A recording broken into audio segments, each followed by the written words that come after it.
I'm going to show you exactly how hackers break into Wi-Fi networks, why most people's security is laughably weak, and what you need to do right now to protect yourself.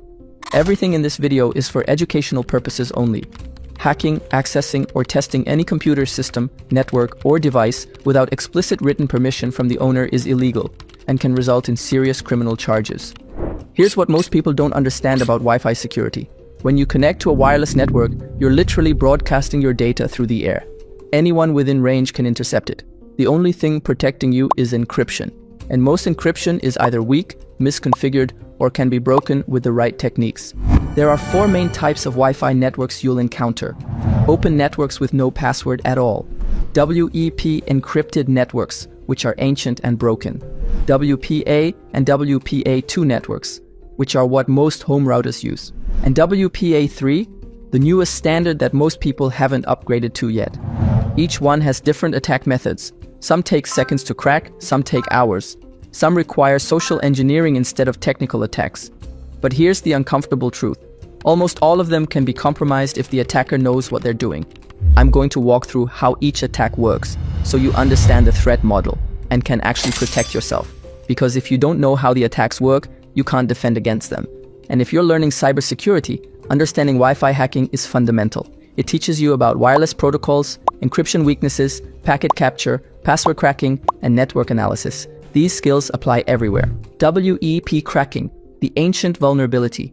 WEP stands for Wired Equivalent Privacy. It's an encryption standard from 1997. It's been broken for over 20 years. But you'd be shocked how many networks still use it. Why?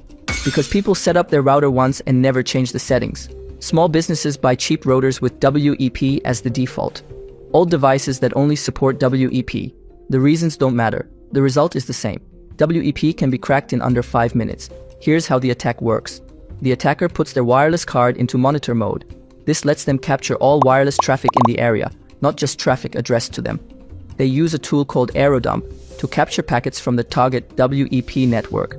WEP has a fundamental flaw in how it generates encryption keys. It uses something called an initialization vector, or IV, that's only 24 bits long. This means it repeats frequently.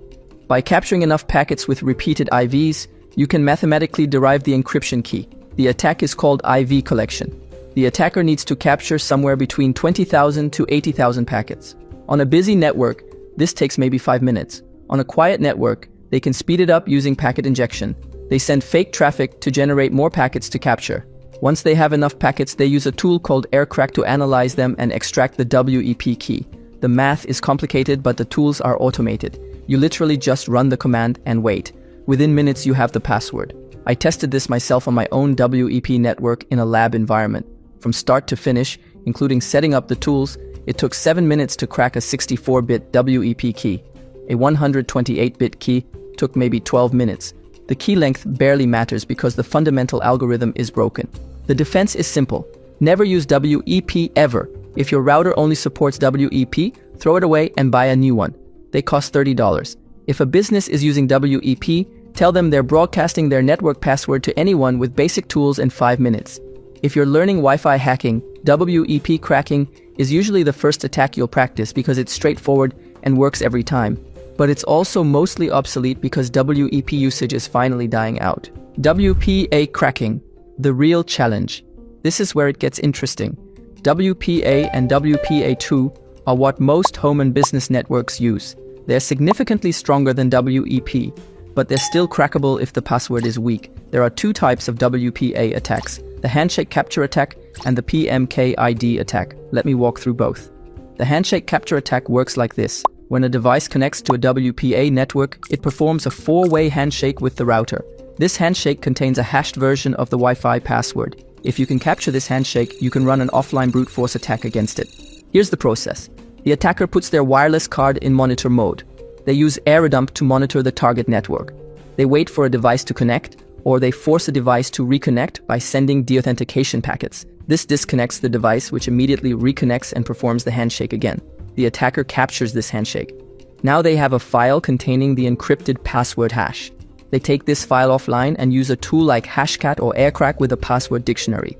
The tool tries millions of passwords per second, hashing each one and comparing it to the captured handshake. If the Wi-Fi password is in the dictionary, they'll crack it. If it's a weak password like password 123 or the router's default password, it'll crack in seconds. If it's a random 8-character password, it might take hours or days depending on the character set. If it's a strong 15+ character random password, it's effectively uncrackable. The newer attack is PMKID. This is even easier because you don't need to capture a full handshake. You just need to capture a single frame from the router when you try to connect. This frame contains something called the PMKID, which is derived from the password. With this, you can run the same offline brute force attack. Same process, same tools, same limitations. Weak passwords crack fast. Strong passwords don't crack. The beauty of these attacks from the attacker's perspective is they're completely passive after the initial capture. You capture the handshake once, then you can try to crack it forever, without ever interacting with the network again.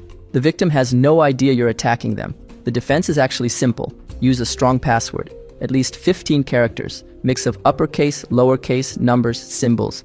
Completely random, not dictionary words. If your password is strong, the handshake capture doesn't matter. They can't crack it. Before I share the advanced Wi-Fi attacks, here's the problem with learning hacking from YouTube.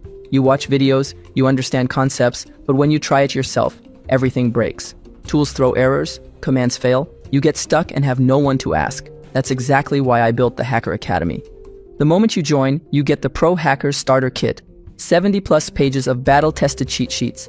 Every command that actually works, every tool you actually need, every technique pros actually use. But here's where it gets really valuable. We do weekly live Q&A calls where you can ask anything. Stuck on a Hack the Box or Try Hack Me machine? Bring it to the call. Building your first security tool and it's not working? We'll debug it together. Got a security interview next week? We'll run through practice questions. It's a community of people actively winning and sharing what actually works. Join the Hacker Academy. It's the fastest and most effective way to learn real hacking skills with real people who actually want you to succeed. Link in the description. I'll see you inside. Beyond basic cracking, there are more sophisticated Wi-Fi attacks that professional pentesters use. WPS attacks.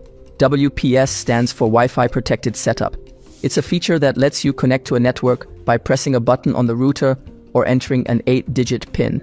The problem? That 8-digit PIN can be brute forced. There are only 11,000 possible combinations because of how the algorithm works. Tools like Reaver can brute force a WPS PIN in anywhere from 2 to 10 hours. Once they have the PIN, they can extract the actual Wi-Fi password. The defense is disabling WPS entirely. Most people don't even know it's enabled. Rogue access point attacks. The attacker sets up their own access point that looks identical to the legitimate network. Same SSID, similar signal strength, positioned close to the target. Devices automatically connect to whichever signal is stronger. Users don't notice they're on the wrong network. Now the attacker controls all traffic. They can capture credentials, inject malware, perform man-in-the-middle attacks. This is particularly effective in offices or apartment buildings where there are multiple networks in range. Crack attacks. This stands for Key Reinstallation Attack. It's a vulnerability in the WPA2 protocol itself, not in passwords. By exploiting how WPA2 handles encryption key installation, an attacker can decrypt traffic, hijack connections, and inject data. The attack is complex but effective against unpatched devices. Wi-Fi pineapple attacks.